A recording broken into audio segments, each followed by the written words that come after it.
Stop.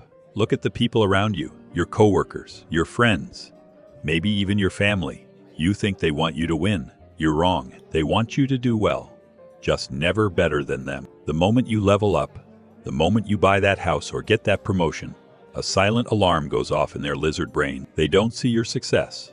They see their own failure. And that's when the knives come out. You felt it, haven't you? That weird cold energy in the room when you share good news. The fake smile that doesn't reach their eyes. The joke that felt a little too much like an insult. That's not bad luck. That's the excellence paradox. In the West, we're told to be our best selves, to hustle, to shine. But here's the cold truth they won't tell you. Excellence is a microaggression. Your light is blinding them, and their natural instinct isn't to cheer. It's to find the light switch and turn you off. You think being a good person or working hard is enough. It's not. It's a suicide mission. You are walking through a field of landmines, wearing neon boots. If you want to keep what you've built, you have to stop being a performer and start being an architect. You need to learn how to hide your fangs while you're moving in for the kill. You need to learn how to win without triggering the spam filter of human envy. Most people are currently failing this. They are loud, they are proud, and they are marked for execution by the social hive mind. We're going to fix that. We're going to talk about why your talent is actually your biggest liability.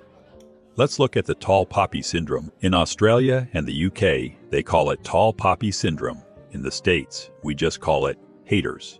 But the psychology is the same. Think about your office. There's always that one guy.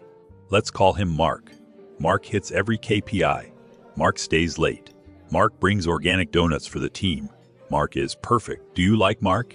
No. You want to see Mark trip on his shoelaces. You want to see Mark get a nasty email from the CEO. Why? Because Mark's existence makes you feel like garbage. His success is a mirror that shows you your own laziness. When you walk into a room and start shining, you aren't inspiring people. You're threatening them. You are attacking their ego. Their brain goes into survival mode. They start whispering behind your back. They stop inviting you to the Friday happy hour. You think you're winning. In reality, you're becoming a social pariah.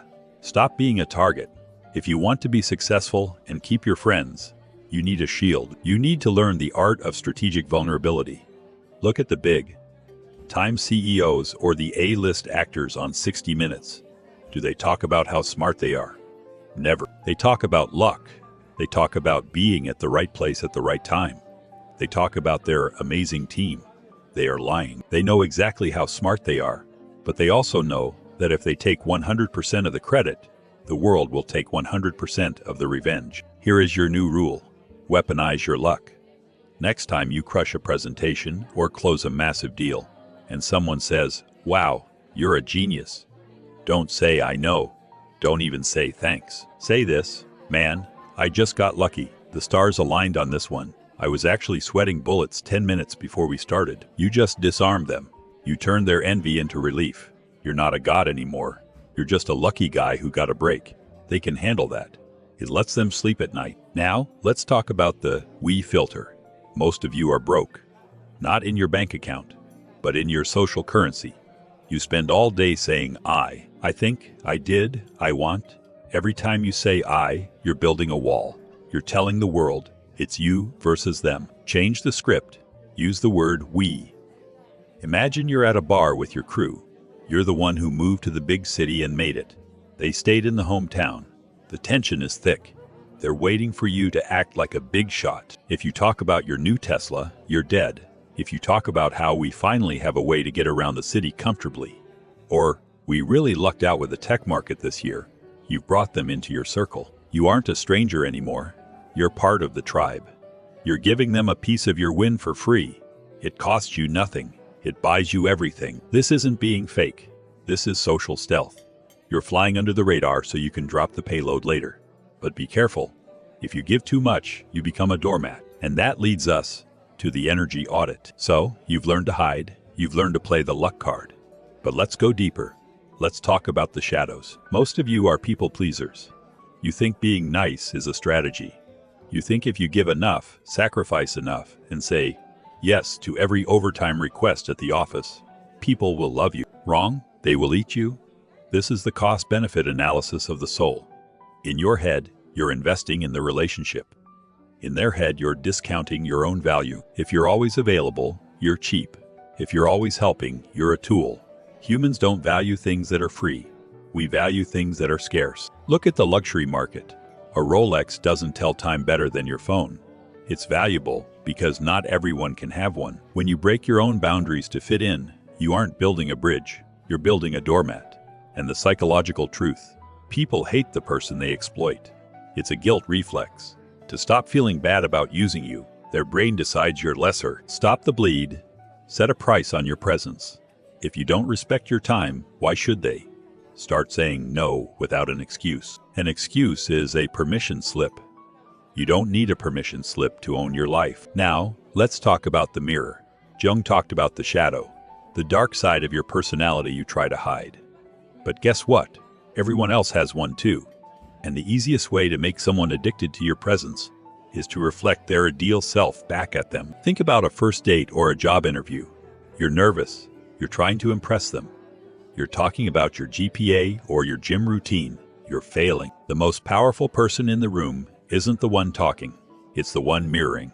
When someone talks to you, don't wait for your turn to speak. Most people are just reloading while the other person talks. Stop reloading.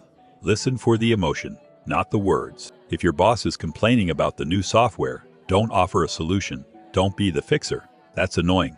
Mirror the frustration. Say, "Sounds like the tech team just doubled your workload for no reason."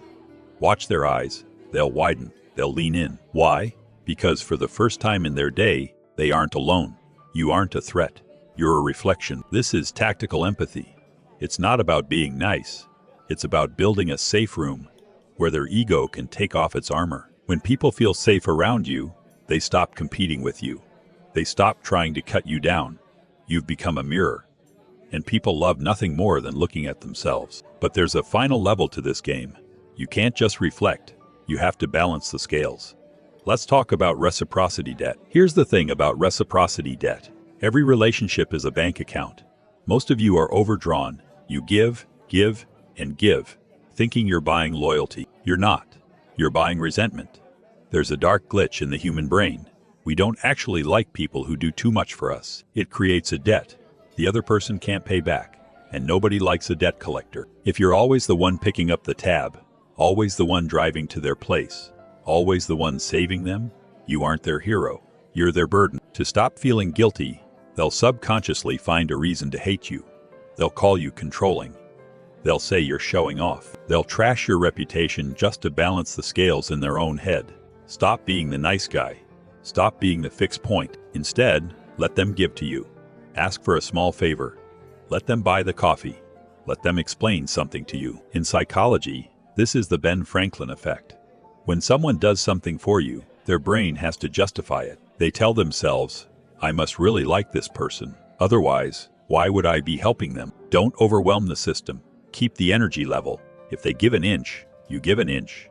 If they go cold, you disappear. Real power isn't about how much you can do for others. It's about having the self-respect to walk away when the transaction becomes one-sided. You aren't a charity, you're a high-value asset. Start acting like one, because if you don't define your worth, the world will define it for you, and they'll price you at zero. Now, let's bring this all together. It's time to stop playing the game and start building the arena. Look at yourself. Really look. You've been playing a rigged game. You've been trying to be the good guy, the hard worker, the loyal friend. And where did it get you? You're exhausted, you're overlooked, and you're surrounded by people who secretly want to see you fail. You have two choices today. Choice one, keep being a tall poppy. Keep screaming for attention. Keep bragging about your wins. And keep wondering why the world keeps trying to cut you down. Stay a victim of the social hive mind. Stay loud. Stay broke. Choice two, become the invisible architect. Stop performing for people who don't matter.